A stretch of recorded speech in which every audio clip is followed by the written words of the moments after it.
from the prison to the palace, when God turns delay into destiny. Have you ever felt forgotten? Like your prayers went unheard, your dreams buried, and your life stuck in a place with no hope? That's where Joseph was. A prisoner betrayed and forgotten by man, but not by God, because in one single moment, God moved the hand of Pharaoh, and the man who slept in chains woke up in a palace. Genesis 4:1 is not just a story. It's a divine reminder that when it seems too late, heaven is only one command away from changing everything. Now, let's listen carefully to the full chapter of Genesis 41 and discover the truth God wants us to hear. And it came to pass at the end of 2 full years that Pharaoh dreamed, and behold, he stood by the river, and behold, there came up out of the river 7 well-favored kine and fat-fleshed, and they fed in the meadow. And behold, 7 other kine came up after them out of the river, ill-favored and lean-fleshed, and stood by the other kine upon the brink of the river. And the ill-favored and lean-fleshed kine did eat up the 7 well-favored and fat kine. So Pharaoh awoke, and he slept and dreamed the second time. And behold, 7 ears of corn came up upon one stalk, rank and good. And behold, 7 thin ears and blasted with the east wind sprung up after them. And the 7 thin ears devoured the 7 rank and full ears. And Pharaoh awoke, and behold, it was a dream. And it came to pass in the morning that his spirit was troubled. And he sent and called for all the magicians of Egypt and all the wise men thereof. And Pharaoh told them his dream, but there was none that could interpret them unto Pharaoh. Then spake the chief butler unto Pharaoh, saying, I do remember my faults this day. Pharaoh was wroth with his servants, and put me in ward in the captain of the guard's house, both me and the chief baker. And we dreamed a dream in one night, I and he. We dreamed each man according to the interpretation of his dream. And there was there with us a young man, a Hebrew, servant to the captain of the guard. And we told him, and he interpreted us our dreams. To each man according to his dream he did interpret. And it came to pass, as he interpreted to us, so it was, me restored unto mine office, and him he hanged. Then Pharaoh sent and called Joseph, and they brought him hastily out of the dungeon. And he shaved himself, and changed his raiment, and came in unto Pharaoh. And Pharaoh said unto Joseph, I have dreamed a dream, and there is none that can interpret it. And I have heard say of thee, that thou canst understand a dream to interpret it. And Joseph answered Pharaoh, saying, It is not in me. God shall give Pharaoh an answer of peace. And Pharaoh said unto Joseph, In my dream, behold, I stood upon the bank of the river, and behold, there came up out of the river 7 kine, fat flesh and well-favored, and they fed in the meadow. And behold, 7 other kine came up after them, poor and very ill-favored and lean-fleshed, such as I never saw in all the land of Egypt for badness.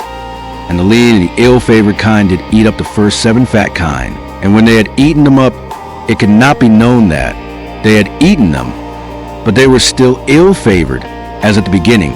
So I awoke, and I saw in my dream, and behold, 7 ears came up in one stalk, full and good. And behold, 7 ears, withered thin and blasted with the east wind, sprung up after them. And the thin ears devoured the 7 good ears. And I told this unto the magicians, but there was none that could declare it to me. And Joseph said unto Pharaoh, The dream of Pharaoh is one. God has showed Pharaoh what he is about to do. The 7 good kine are 7 years, and the 7 good ears are 7 years. The dream is one. And the 7 thin and ill-favored kine that came up after them are 7 years, and the 7 empty ears blasted with the east wind shall be 7 years of famine. This is the thing which I have spoken unto Pharaoh. What God is about to do he showeth unto Pharaoh. Behold, there come 7 years of great plenty throughout all the land of Egypt, and there shall arise after them 7 years of famine, and all the plenty shall be forgotten in the land of Egypt, and the famine shall consume the land, and the plenty shall not be known in the land by reason of that famine following, for it shall be very grievous. And for that the dream was doubled unto Pharaoh twice. It is because the thing is established by God, and God will shortly bring it to pass. Now therefore let Pharaoh look out a man discreet and wise, and set him over the land of Egypt. Let Pharaoh do this, and let him appoint officers over the land, and take up the 5th part of the land of Egypt in the 7 plenteous years. And let them gather all the food of those good years that come, and lay up corn under the hand of Pharaoh, and let them keep food in the cities. And that food shall be for store to land against the 7 years of famine. which shall be in the land of Egypt, that the land perish not through the famine. Joseph made ruler over Egypt, and the thing was good in the eyes of Pharaoh, and in the eyes of all his servants. And Pharaoh said unto his servants, Can we find such a one as this is, a man in whom the Spirit of God is? And Pharaoh said unto Joseph, Forasmuch as God has showed thee all this, there is none so discreet and wise as thou art. Thou shalt be over my house, and according unto thy word shall all my people be ruled. Only in the throne will I be greater than thou. And Pharaoh said unto Joseph, See, I have set thee over all the land of Egypt. And Pharaoh took off his ring from his hand, and put upon Joseph's hand, and arrayed him in vestures of fine linen, and put a gold chain about his neck. And he made him to ride in the second chariot which he had. And they cried before him, Bow the knee. And he made him ruler over all the land of Egypt. And all countries came into Egypt to Joseph for to buy corn, because that the famine was so sore in all lands. What if the very pain you cause comes back to test your heart? When famine struck, Jacob's sons thought they were only buying grain, but they were walking straight into the hands of the brother they betrayed. And God was not done with their story yet. In Genesis chapter 42, famine spreads across the land, forcing Jacob to send his sons to Egypt for food, not knowing that the ruler they'll face is their long-lost brother, Joseph. As the brothers bow before him, the prophecy Joseph once dreamed begins to unfold. Fear grips their hearts as guilt resurfaces, and they realize that no sin stays hidden forever. Through secrecy, sorrow, and divine setup, God begins to awaken their hardened hearts, proving that his justice and mercy often arrive wrapped in the same moment. Stay with me as we hear every word of Genesis chapter 42. Don't miss what God is revealing here. Now when Jacob saw that there was corn in Egypt, Jacob said unto his sons, Why do you look one upon another? And he said, Behold, I have heard that there is corn in Egypt. Get you down thither, and buy for us from thence, that we may live and not die. And Joseph's 10 brethren went down to buy corn in Egypt. But Benjamin, Joseph's brother, Jacob sent not with his brethren, for he said, Lest peradventure mischief befall him. And the sons of Israel came to buy corn among those that came, for the famine was in the land of Canaan. And Joseph was the governor over the land, and he was at sold to all the people of the land. And Joseph's brethren came, and bowed down themselves before him with their faces to the earth. And Joseph saw his brethren, and he knew them, but made himself strange unto them, and spake roughly unto them. And he said unto them, Whence come ye? And they said, From the land of Canaan to buy food. And Joseph knew his brethren, but they knew not him. And Joseph remembered the dreams which he dreamed of them, and said unto them, Ye are spies, to see the nakedness of the land ye are come. And they said unto him, Nay, my lord, but to buy food are thy servants come.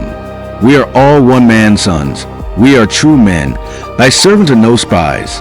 And he said unto them, Nay, but to see the nakedness of the land ye are come. And they said, Thy servants are 12 brethren, the sons of one man in the land of Canaan. And behold, the youngest is this day with our father, and one is not. And Joseph said unto them, That is it that I spake unto you, saying, Ye are spies. Hereby ye shall be proved. By the life of Pharaoh ye shall not go forth hence, except your youngest brother come hither. Send one of you, and let him fetch your brother, and ye shall be kept in prison, that your words may be proved, whether there be any truth in you. Or else by the life of Pharaoh surely ye are spies. And he put them all together into ward 3 days. And Joseph said unto them the 3rd day, This do and live, for I fear God. If ye be true men, let one of your brethren be bound in the house of your prison. Go ye, carry corn for the famine of your houses, but bring your youngest brother unto me. So shall your word be verified, and ye shall not die. And they did so. And they said one to another, We are verily guilty concerning our brother, in that we saw the anguish of his soul, when he besought us, and we would not hear. Therefore is this distress come upon us. And Reuben answered them, saying, Spake I not unto you, saying, Do not sin against the child. And you would not hear? Therefore, behold, also his blood is required. And they knew not that Joseph understood them. For he spake unto them by an interpreter. And he turned himself about from them, and wept, and returned to them again, and communed with them, and took from them Simeon, and bound him before their eyes. Then Joseph commanded to fill their sacks with corn, and to restore every man's money into his sack, and give them provision for the way. And thus did he unto them. And they laded their asses with corn, and departed thence. And as one of them opened his sack to give his ass provender in the inn, he espied his money. For behold, it was in his sack's mouth. And he said unto his brethren, My money is restored. And lo, it is even in my sack. And their heart failed them, and they were afraid, saying one to another, What is this that God hath done unto us? And they came unto Jacob their father unto the land of Canaan, and told him all that befell unto them, saying, The man who is the Lord of the land spake roughly to us, and took us for spies of the country. And we said unto him, We are true men, we are no spies. We be 12 brethren, sons of our father, one is not, and the youngest is this day with our father in the land of Canaan. And the man, the Lord of the country, said unto us, Hereby shall I know that ye are true men. Leave one of your brethren here with me, and take food for famine of your households, and be gone, and bring your youngest brother unto me. Then shall I know that ye are no spies, but that ye are true men. So will I deliver you your brother, and ye shall traffic in the land. And it came to pass as they emptied their sacks, that, behold, every man's bundle of money was in a sack. And when both they and their father saw the bundles of money, they were afraid. And Jacob their father said unto them, Me have ye bereaved of my children. Joseph is not, and Simeon is not, and ye will take Benjamin away. All these things are against me. And Reuben spake unto his father, saying, Slay my 2 sons, if I bring him not to thee. Deliver him into my hand, and I will bring him to thee again. And he said, My son shall not go down with you, for his brother is dead, and he is left alone. If mischief befall him by the way in which ye go, then shall ye bring down my gray hairs with sorrow to the grave. Have you ever faced a moment when doing the right thing felt terrifying? When obedience to God meant risking everything you love? In this chapter, Jacob's sons stand at the edge of that very fear, torn between hunger and heartbreak, between losing another son and trusting God's unseen plan. What happens next will shake their hearts, and yours. Faith tested through fear and family sacrifice. Genesis 43 reveals how God uses desperation and fear to push his people toward destiny. What seemed like a cruel famine was actually God's way of reuniting a broken family and fulfilling his promise through hidden mercy. Let's go through the entire chapter of Genesis 43 and let God's word speak directly to our hearts. And the famine was sore in the land. And it came to pass, when they had eaten up the corn which they had brought out of Egypt, their father said unto them, Go again, buy us a little food. And Judah spake unto him, saying, The man did solemnly protest unto us, saying, Ye shall not see my face, except your brother be with you. If thou wilt send our brother with us, we will go down and buy thee food. But if thou wilt not send him, we will not go down. For the man said unto us, Ye shall not see my face, except your brother be with you. And Israel said, Wherefore dealt ye so ill with me, as to tell the man whether ye had yet a brother? And they said, The man asked us straitly of our state and of our kindred, saying, Is your father yet alive? Have ye another brother? And we told him according to the tenor of these words. Could we certainly know that he would say, Bring your brother down? And Judah said unto Israel his father, Send a lad with me, and we will arise and go, that we may live and not die, both we and thou, and also our little ones. I will be surety for him. Of my hand shalt thou require him. If I bring him not unto thee, and set him before thee, then let me bear the blame forever.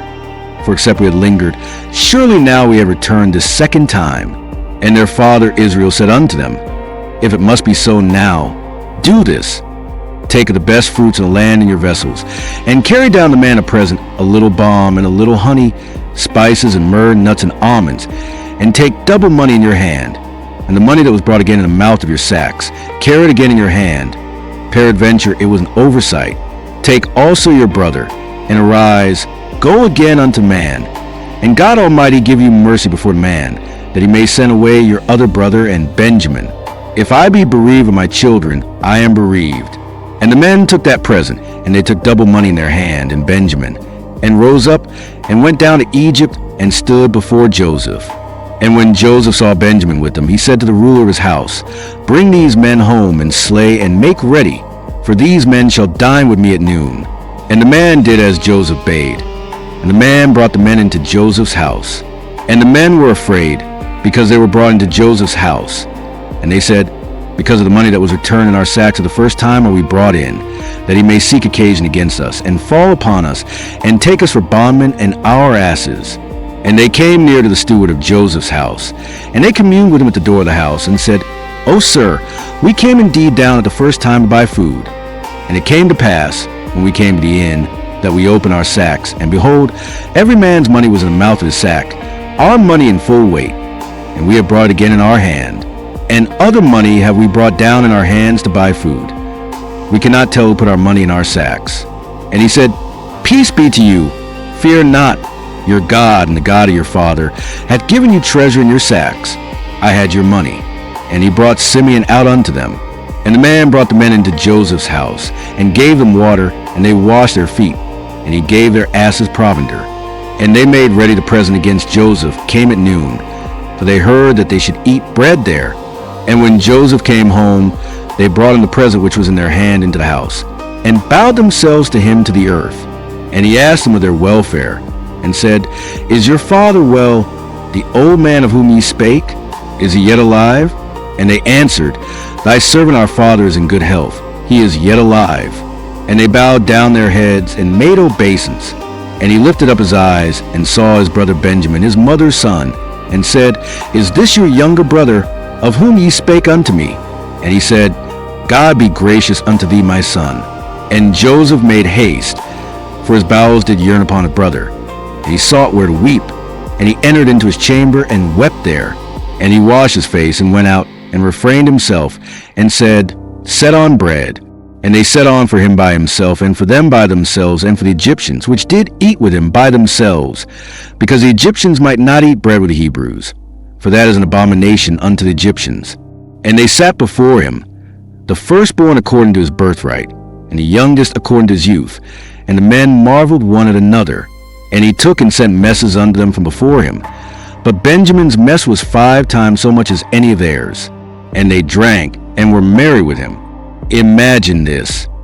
You think your past is buried forever, until God brings it back in a single moment of judgment. The brothers of Joseph are about to face their greatest fear. A silver cup is missing, and it's found in the bag of the very one their father loves most. What happens next will shake their souls, and yours too, because it's in this chapter that God exposes guilt, tests love, and reveals what true repentance looks like. Don't look away. What you're about to hear is not just their story. It could be yours. The test of the heart, when hidden truths are revealed. Genesis 44 reveals a moment of divine testing and emotional intensity, when Joseph secretly tests his brothers to uncover the truth of their hearts. It's a story of guilt, fear, and the haunting consequences of sin coming full circle. Hear now the full reading of Genesis chapter 40 for a message too important to skip. And he commanded the steward of his house, saying, Fill the men's sacks with food, as much as they can carry, and put every man's money in his sack's mouth, and put my cup, the silver cup, in the sack's mouth of the youngest, and his corn money. And he did according to the word that Joseph had spoken. As soon as the morning was light, the men were sent away, they and their asses. And when they were gone out of the city, and not yet far off, Joseph said unto his steward, Up, follow after the men. And when thou dost overtake them, say unto them, Wherefore have ye rewarded evil for good? Is not this it in which my Lord drinketh, and whereby indeed he divineth? Ye have done evil in so doing. And he overtook them, and he spake unto them these same words. And they said unto him, Wherefore saith my Lord these words? God forbid that thy servant should do according to this thing. Behold, the money which we found in our sacks' mouths we brought again unto thee out of the land of Canaan. How then should we steal out of thy Lord's house silver or gold? With whomsoever thy servant to be found, both let him die, and we also will be my Lord's bondmen. And he said, Now also let it be according unto your words. He with whom it is found shall be my servant, and ye shall be blameless. Then they speedily took down every man his sack to the ground, and opened every man his sack. And he searched, and began at the eldest, and left at the youngest. And the cup was found in Benjamin's sack. Then they rent their clothes, and laded every man his ass, and returned to the city. And Judah and his brethren came to Joseph's house, for he was yet there, and they fell before him on the ground. And Joseph said unto them, What deed is this that ye have done? Wot ye not that such a man as I can certainly divine? And Judah said, What shall we say unto my Lord? What shall we speak? Or how shall we clear ourselves? God hath found out the iniquity of thy servants. Behold, we are my Lord's servants, both we, and he also with whom the cup is found. And he said, God forbid that I should do so. But the man in whose hand the cup is found, he shall be my servant. And as for you, get you up in peace unto your father.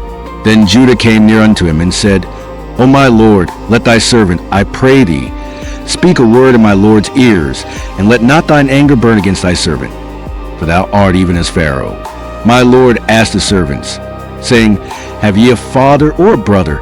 And we said unto my Lord, We have a father, an old man, and a child of his old age, a little one. And his brother is dead, and he alone is left of his mother, and his father loveth him. And thou saidst unto thy servants, Bring him down unto me, that I may set mine eyes upon him. And we said unto my Lord, The lad cannot leave his father, for if he should leave his father would die. And thou saidst unto thy servants, Except your youngest brother come down with you, ye shall see my face no more. And it came to pass, when we came up unto thy servant my father, we told him the words of my Lord. And our father said, Go again, and buy us a little food. And we said, We cannot go down. If our youngest brother be with us, then will we go down. For we may not see the man's face, except our youngest brother be with us. And thy servant my father said unto us, Ye know that my wife bare me 2 sons. And the one went out from me, and I said, Surely he is torn in pieces, and I saw him not since. And if ye take this also from me, and mischief befall him, ye shall bring down my gray hairs with sorrow to the grave. Now therefore when I come to thy servant my father, and the lad be not with us, seeing that his life is bound up in the lad's life, it shall come to pass, when he seeth that the lad is not with us, that he will die. And thy servant shall bring down the gray hairs of thy servant our father with sorrow to the grave. For thy servant became surety for the lad unto my father, saying, If I bring him not unto thee, then I shall bear the blame to my father forever. Now therefore I pray thee, let thy servant abide instead of the lad a bondman to my Lord, and let the lad go up with his brethren. For how shall I go up to my father, and the lad be not with me? Lest peradventure I see the evil that shall come on my father. What if the very person you betrayed now holds your life in his hands? Imagine standing before the ruler of Egypt, your fate sealed, and then hearing these trembling words, I am Joseph, your brother, whom you sold into slavery. In that single moment, fear froze their hearts. But what Joseph said next revealed a love and forgiveness only God could write. God's sovereign plan and forgiveness in the face of betrayal. Genesis 45 reveals that what man meant for evil, God used for good. Joseph, now ruler of Egypt, reveals his true identity to his brothers who once sold him. Instead of revenge, he shows divine mercy, proving that God's purpose can turn suffering into salvation. Let's listen together to the whole chapter of Genesis 45, where God's promise and warning come alive. Then Joseph could not refrain himself before all them that stood by him. And he cried, Cause every man to go out from me. And there stood no man with him, while Joseph made himself known unto his brethren.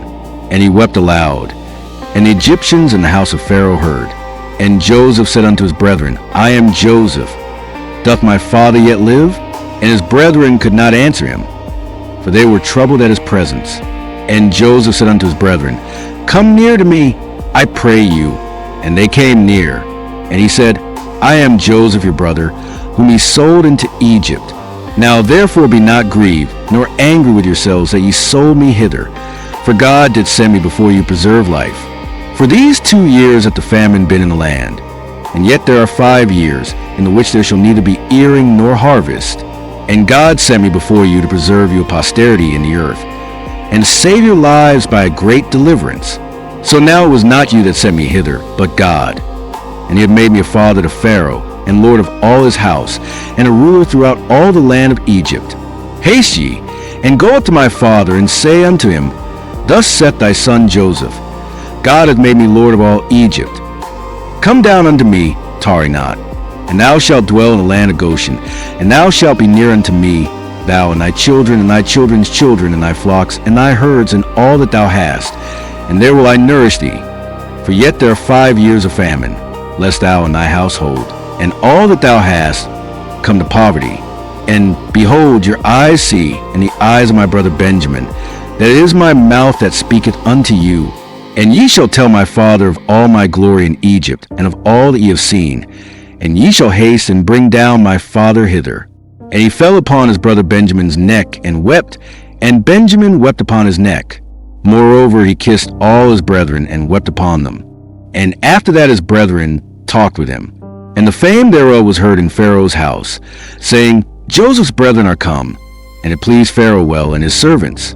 And Pharaoh said unto Joseph, Say unto thy brethren, This do ye, lade your beasts, and go, get you into the land of Canaan, and take your father and your households, and come unto me, and I will give you to go to the land of Egypt, and ye shall eat the fat of the land.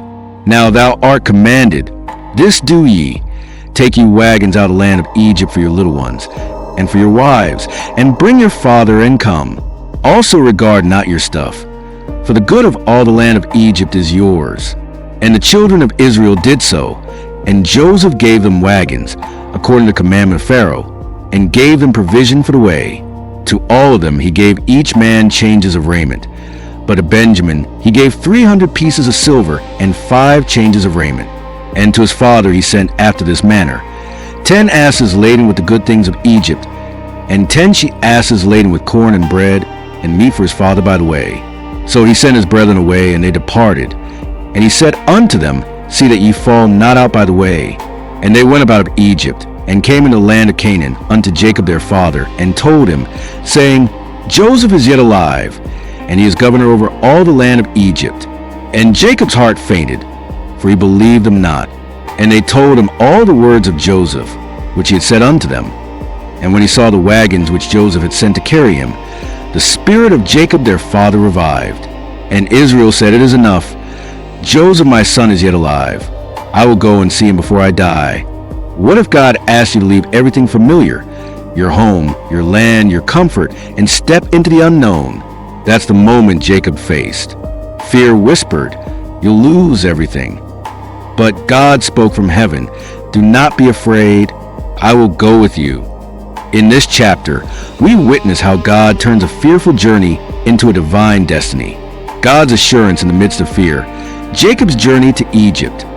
Genesis 46 reveals how God comforts Jacob in his deepest fear, leaving the promised land, by assuring him that this move to Egypt is part of his divine plan to make Israel a great nation. This is the word of the living God. Let's hear Genesis chapter 46 in full. And Israel took his journey with all that he had, and came to Beersheba, and offered sacrifices unto God his father Isaac. And God spake unto Israel in the visions of the night, and said, Jacob, Jacob. And he said, Here am I. And he said, I am God, the God of thy father. Fear not to go down into Egypt, for I will there make of thee a great nation. I will go down with thee into Egypt, and I will also surely bring thee up again. And Joseph shall put his hand upon thine eyes. And Jacob rose up from Beersheba, and the sons of Israel carried Jacob their father, and their little ones and their wives, in the wagons which Pharaoh had sent to carry him. And they took their cattle and their goods which they got in the land of Canaan, and came into Egypt, Jacob and all his seed with him, his sons and his sons' sons with him, his daughters and his sons' daughters, and all his seed brought he with him into Egypt. And these are the names of the children of Israel which came into Egypt: Jacob and his sons, Reuben, Jacob's firstborn. And the sons of Reuben, Hanok, and Phalu, and Hezron, and Carmi. And the sons of Simeon, Jemuel, and Jamin, and Ohad, and Jachin, and Zohar, and Shaul the son of a Canaanitish woman. And the sons of Levi, Gershon, Kohath, and Merari. And the sons of Judah, Er, and Onan, and Shelah, and Pharez, and Zara. But Er and Onan died in the land of Canaan. And the sons of Pharez were Hezron and Hamel. And the sons of Issachar, Tola, and Phuvah, and Job, and Shimron. And the sons of Zebulun, Sered, and Elon, and Yaliel. These be the sons of Leah, which he bare unto Jacob in Padanaram, with his daughter Dinah. All the souls of his sons and his daughters were 33. And the sons of Gad, Ziphion, and Haggi, Shuni, and Esbon, Eri, and Arodi, and Areli. And the sons of Asher, Jimnah, and Ishwa, and Ishwi, and Beriah, and Sarah their sister. And the sons of Beriah, Heber, and Malchiel. These are the sons of Zilpah, whom Laban gave to Leah his daughter. And these she bare unto Jacob, even 16 souls. The sons of Rachel Jacob's wife, Joseph and Benjamin. And unto Joseph in the land of Egypt were born Manasseh and Ephraim, which Asenath the daughter of Potiphar priest of On bare unto him. And the sons of Benjamin were Bela and Becher and Ashbel, Gera and Naaman, Ahi and Rosh, Muppim and Huppim and Ard. These are the sons of Rachel, which were born to Jacob. All the souls were 14. And the sons of Dan, Hushim. And the sons of Naphtali, Jaziel and Guni and Jezer and Shillem. These are the sons of Bilhah, which Laban gave unto Rachel his daughter, and she bare these unto Jacob. All the souls were 7. All the souls that came with Jacob into Egypt, which came out of his loins, besides Jacob's sons' wives, all the souls were 66. And the sons of Joseph, which were born him in Egypt, were 2 souls. All the souls of the house of Jacob, which came into Egypt, were 70. And he sent Judah before him unto Joseph, to direct his face unto Goshen. And they came into the land of Goshen. And Joseph made ready his chariot, and went up to meet Israel his father to Goshen, and presented himself unto him. And he fell on his neck, and wept on his neck a good while. And Israel said unto Joseph, Now let me die, since I have seen thy face, because thou art yet alive. And Joseph said unto his brethren, and unto his father's house, I will go up and show Pharaoh, and say unto him, My brethren and my father's house, which were in the land of Canaan, are come unto me, and the men are shepherds, for their trade hath been to feed cattle. And they have brought their flocks, and their herds, and all that they have. And it shall come to pass, when Pharaoh shall call you, and shall say, What is your occupation? That ye shall say, Thy servant's trade hath been about cattle from our youth even until now, both we, and also our fathers, that ye may dwell in the land of Goshen. For every shepherd is an abomination unto the Egyptians. The famine was everywhere. People sold everything, their land, their freedom, even themselves, just to live one more day. But in the middle of this darkness, one man held the key to survival, and one family found mercy in the most unlikely place. What happens when everything you rely on is gone, and only God's hand remains? In Genesis 47, Joseph stands as a protector of nations while famine tightens its deadly grip. Jacob's family finds refuge in Egypt, not by chance, but by divine design. Yet as Pharaoh's power grows and the people surrender all they have just to survive, one question pierces the heart. Backhand index pointing right. When the world collapses around you, who truly owns your soul? This chapter reminds every believer that God's provision never fails, even when everything else is stripped away. Listen closely. This story isn't just about ancient Egypt. It's about trusting God when fear takes over. Don't miss a single verse. Here is a complete chapter of Genesis 47. Then Joseph came and told Pharaoh and said, My father and my brethren and their flocks and their herds and all that they have are come out of the land of Canaan. And behold, they are in the land of Goshen. And he took some of his brethren, even 5 men, and presented them unto Pharaoh. And Pharaoh said unto his brethren, What is your occupation? And they said unto Pharaoh, Thy servants are shepherds, both we, and also our fathers. They said moreover unto Pharaoh, For to sojourn in the land are we come, for thy servants have no pasture for their flocks. For famine is sore in the land of Canaan. Now therefore we pray thee, let thy servants dwell in the land of Goshen. And Pharaoh spake unto Joseph, saying, Thy father and thy brethren are come unto thee. The land of Egypt is before thee. In the best of the land make thy father and brethren to dwell. In the land of Goshen let them dwell. And if thou knowest any men of activity among them, then make them rulers over my cattle. And Joseph brought in Jacob his father, and set him before Pharaoh. And Jacob blessed Pharaoh. And Pharaoh said unto Jacob, How old art thou? And Jacob said unto Pharaoh, The days of the years of my pilgrimage are 130 years. Few and evil have the days of the years of my life been, and have not attained unto the days of the years of the life of my fathers in the days of their pilgrimage. And Jacob blessed Pharaoh, and went out from before Pharaoh. And Joseph placed his father and his brethren, and gave them possession in the land of Egypt, in the best of the land, in the land of Ramesses, as Pharaoh had commanded. And Joseph nourished his father and his brethren and all his father's household with bread, according to their families. And there was no bread in all the land, for the famine was very sore. so that the land of Egypt and all the land of Canaan fainted by reason of the famine. And Joseph gathered up all the money that was found in the land of Egypt and in the land of Canaan for the corn which they bought. And Joseph brought the money into Pharaoh's house. And when money failed in the land of Egypt and in the land of Canaan, all the Egyptians came unto Joseph and said, Give us bread, for why should we die in thy presence? For the money faileth. And Joseph said, Give your cattle, and I will give you for your cattle, if money fail. And they brought their cattle unto Joseph. And Joseph gave them bread in exchange for horses, and for the flocks, and for the cattle, the herds, and for the asses. And he fed them with bread for all their cattle for that year. When that year was ended, they came unto him the second year, and said unto him, We will not hide it from my lord, how that our money is spent. My lord also hath our herds of cattle. There is not aught left in the sight of my lord, but our bodies and our lands. Wherefore shall we die before thine eyes, both we and our land? Buy us and our land for bread, and we and our land will be servants unto Pharaoh. And give us seed, that we may live and not die, that the land be not desolate. And Joseph bought all the land of Egypt for Pharaoh, for the Egyptians sold every man his field, because a famine prevailed over them. So the land became Pharaoh's.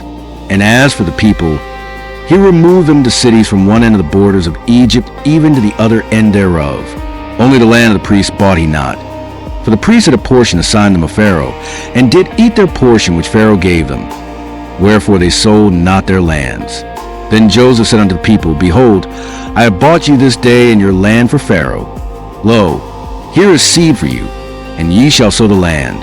And it shall come to pass in the increase, that ye shall give the fifth part unto Pharaoh, and 4 parts shall be your own, for seed of the field, and for your food, and for them of your households, and for food for your little ones.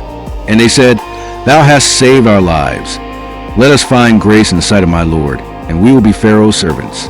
And Joseph made a law over the land of Egypt unto this day, that Pharaoh should have the 5th part, except the land of the priests only, which became not Pharaoh's.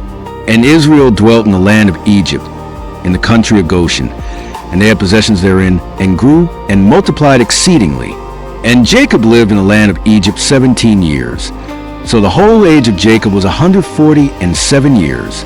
And the time drew nigh that Israel must die.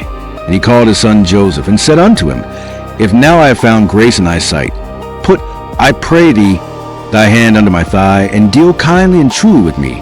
Bury me not, I pray thee, in Egypt, but I will lie with my fathers, and thou shalt carry me out of Egypt, and bury me in their burying place. And he said, I will do as thou hast said. And he said, Swear unto me. And he sware unto him. And Israel bowed himself upon the bed's head. Imagine standing at the bedside of a dying patriarch, his trembling hands raised, his fading eyes fixed on eternity, and in that sacred moment, a single blessing determines the future of nations. But what if God's blessing didn't follow man's order? What if the younger was chosen over the older again? This is no ordinary farewell. It's a divine twist that reveals how God's plan defies human tradition, and how your destiny, too, might be in his unexpected hands. In Genesis chapter 48, the aged Jacob, nearing the end of his days, calls Joseph and his sons, Manasseh and Ephraim, to his bedside. What unfolds is a moment of holy mystery. Jacob, guided not by sight but by faith, crosses his hands and gives the greater blessing to the younger son. Through this act, God reminds us that his purpose overrides human expectation. This chapter isn't just about inheritance. It's about divine reversal, faith beyond reason, and the unshakable truth that God's ways are not our ways. Let's receive the word of God by listening to all of Genesis chapter 48. And it came to pass after these things, that one told Joseph, Behold, thy father is sick. And he took with him his 2 sons, Manasseh and Ephraim. And one told Jacob, and said, Behold, thy son Joseph cometh unto thee. And Israel strengthened himself, and sat upon the bed. And Jacob said unto Joseph, God Almighty appeared unto me at Luz in the land of Canaan, and blessed me, and said unto me, Behold, I will make thee fruitful and multiply thee, and I will make thee a multitude of people, and will give this land to thy seed after thee for an everlasting possession. And now thy 2 sons, Ephraim and Manasseh, which were born unto thee in the land of Egypt, before I came unto thee into Egypt, are mine. As Reuben and Simeon, they shall be mine. And thy issue, which thou begettest after them, shall be thine, and shall be called after the name of their brethren in their inheritance. And as for me, when I came from Padan, Rachel died by me in the land of Canaan in the way, when yet there was but a little way to come unto Ephrath. And I buried her there in the way of Ephrath, the same is Bethlehem. And Israel beheld Joseph's sons, and said, Who are these? And Joseph said unto his father, They are my sons, whom God hath given me in this place. And he said, Bring them, I pray thee, unto me, and I will bless them. Now the eyes of Israel were dim for age, so that he could not see. And he brought them near unto him, and he kissed them and embraced them. And Israel said unto Joseph, I had not thought to see thy face. And lo, God hath showed me also thy seed. And Joseph brought them out from between his knees, and he bowed himself with his face to the earth. And Joseph took them both, Ephraim in his right hand toward Israel's left hand, and Manasseh in his left hand toward Israel's right hand, and brought them near unto him. And Israel stretched out his right hand, and laid it upon Ephraim's head, who was the younger, and his left hand upon Manasseh's head, guiding his hands wittingly, for Manasseh was the firstborn. And he blessed Joseph, and said, God, before whom my fathers Abraham and Isaac did walk, the God which fed me all my life long unto this day, the angel which redeemed me from all evil, bless the lads, and let my name be named on them in the name of my fathers Abraham and Isaac, and let them grow into a multitude in the midst of the earth. And when Joseph saw that his father laid his right hand upon the head of Ephraim, it displeased him, and he held up his father's hand, to remove it from Ephraim's head unto Manasseh's head. And Joseph said unto his father, Not so, my father, for this is the firstborn. Put thy right hand upon his head. And his father refused, and said, I know it, my son, I know it. He also shall become a people, and he also shall be great. But truly his younger brother shall be greater than he, and his seed shall become a multitude of nations. And he blessed them that day, saying, And he shall Israel bless, saying, God make thee as Ephraim and as Manasseh. And he set Ephraim before Manasseh. And Israel said unto Joseph, Behold, I die, but God shall be with you, and bring you again unto the land of your fathers. Moreover, I have given to thee one portion above thy brethren, which I took out of the hand of the Amorite with my sword and with my bow. Jacob's final words were not ordinary blessings. They were prophecies, sharp as a sword, piercing through generations yet unborn. To some sons he spoke destiny and glory. To others he foretold judgment, rebellion, and sorrow. And every word came to pass. As you hear Genesis 49, remember this: God's blessings and warnings are never empty. They shape the future of nations, and they can shape yours too. In Genesis chapter 49, Jacob gathers his 12 sons for one final moment, not just to bless them, but to declare their future under divine inspiration. Each tribe's destiny unfolds like a vision. Reuben's fall, Judah's royal promise, Joseph's abundant favor. It's a chapter that reveals how obedience brings honor and disobedience brings downfall. A sacred reminder that the words of the faithful patriarchs still echo today, calling us to walk in righteousness before God's unchanging eyes.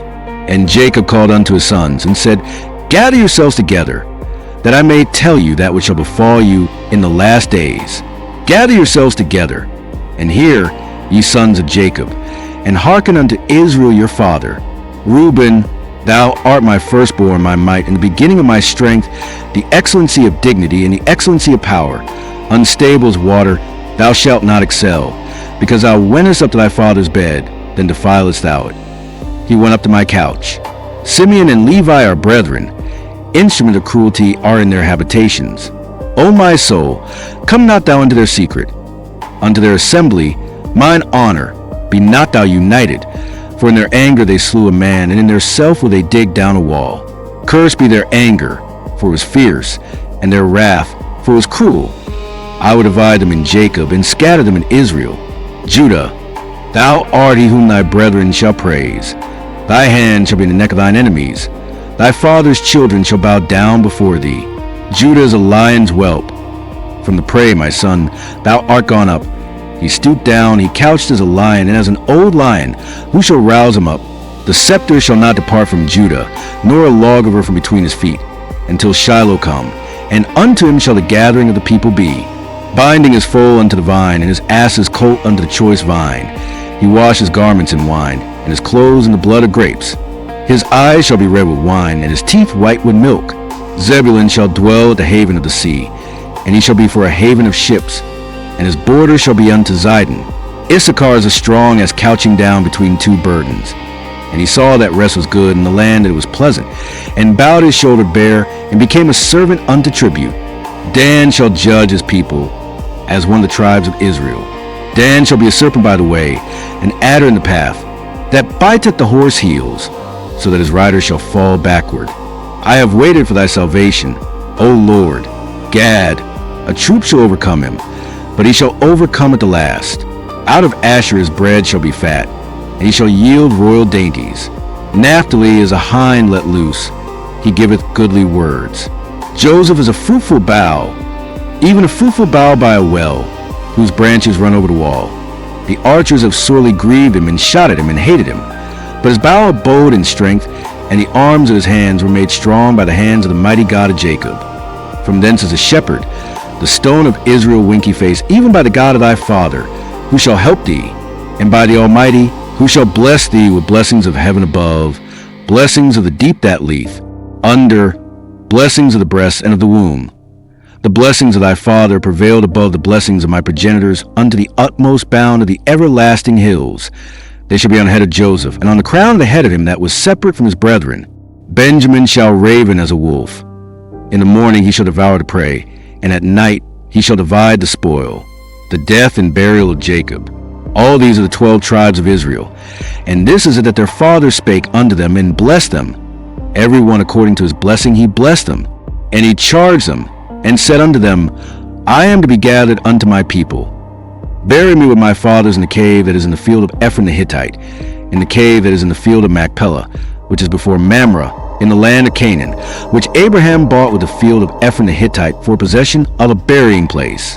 There they buried Abraham and Sarah his wife. There they buried Isaac and Rebekah his wife. And there I buried Leah. The purchase of the field and of the cave that is therein was from the children of Heth. And when Jacob had made an end of commanding his sons, he gathered up his feet into the bed, and yielded up the ghost, and was gathered unto his people. When death comes, when betrayal is behind you, and forgiveness is all that's left, what will you choose? In this final chapter of Genesis, Joseph faces the ultimate test, not of power, but of mercy. Will he take revenge or reflect the heart of God? Genesis chapter 50 closes the story of Joseph and the patriarchs with deep emotion and divine revelation. After Jacob's death, Joseph's brothers fear his revenge, but Joseph reassures them with powerful words that still echo through time. You meant evil against me, but God meant it for good. This chapter reminds us that no wound is beyond God's healing, no betrayal beyond his purpose. It ends not in bitterness, but in hope, as Joseph clings to the promise that God will one day deliver his people home. Every word matters. Listen now to the full chapter of Genesis 50. And Joseph fell upon his father's face, and wept upon him, and kissed him. And Joseph commanded his servants, the physicians, to embalm his father. And the physicians embalmed Israel. And 40 days were fulfilled for him. For so are fulfilled the days of those which are embalmed. And the Egyptians mourned for him 70 days. Paragraph. And when the days of his mourning were past, Joseph spake unto the house of Pharaoh, saying, If now I have found grace in your eyes, speak, I pray you, in the ears of Pharaoh, saying, My father made me swear, saying, Lo, I die. In my grave which I have digged for me in the land of Canaan, there shalt thou bury me. Now therefore let me go up, I pray thee, and bury my father, and I will come again. And Pharaoh said, Go up and bury thy father, according as he made thee swear. And Joseph went up to bury his father. And with him went up all the servants of Pharaoh, the elders of his house, and all the elders of the land of Egypt, and all the house of Joseph, and his brethren, and his father's house. Only their little ones and their flocks and their herds they left in the land of Goshen. And there went up with him both chariots and horsemen, and it was a very great company. And they came to the threshing floor of Atad, which is beyond Jordan. And there they mourned with great and very sore lamentation. And he made a mourning for his father 7 days. And when the inhabitants of the land, the Canaanites, saw the mourning in the floor of Atad, they said, This is a grievous mourning to the Egyptians. Wherefore the name of it was called Abel Mizraim, the mourning of the Egyptians, which is beyond Jordan. and his sons did unto him according as he commanded them. For his sons carried him into the land of Canaan, and buried him in the cave of the field of Machpelah, which Abraham bought with a field for a possession of a burying place of Ephron the Hittite before Mamre. And Joseph returned into Egypt, he and his brethren, and all that went up with him to bury his father, after he had buried his father, the death of Joseph. And when Joseph's brethren saw that their father was dead, they said, Joseph will peradventure hate us, and will certainly requite us all the evil which we did unto him. And they sent a messenger unto Joseph, saying, Thy father did command before he died, saying, So shall ye say unto Joseph, Forgive, I pray thee now, the trespass of thy brethren, and their sin, for they did unto thee evil. And now, we pray thee, forgive the trespass of the servants of the God of thy father. And Joseph wept when they spake unto him. And his brethren also went and fell down before his face. And they said, Behold, we be thy servants. And Joseph said unto them, Fear not, for am I in the place of God? But as for you, ye thought evil against me. But God meant unto good, to bring to pass, as it is this day, to save much people alive. Now therefore fear ye not, I will nourish you and your little ones. And he comforted them, and spake kindly unto them. And Joseph dwelt in Egypt, he and his father's house. And Joseph lived 110 years. And Joseph saw Ephraim's children of the third generation. The children also of Machir the son of Manasseh were brought up upon Joseph's knees. And Joseph said unto his brethren, I die, and God will surely visit you, and bring you out of this land unto the land which he sware to Abraham, to Isaac, and to Jacob. And Joseph took an oath of the children of Israel, saying, God will surely visit you, and ye shall carry up my bones from hence. So Joseph died, being 110 years old, and they embalmed him, and he was put in a coffin in Egypt,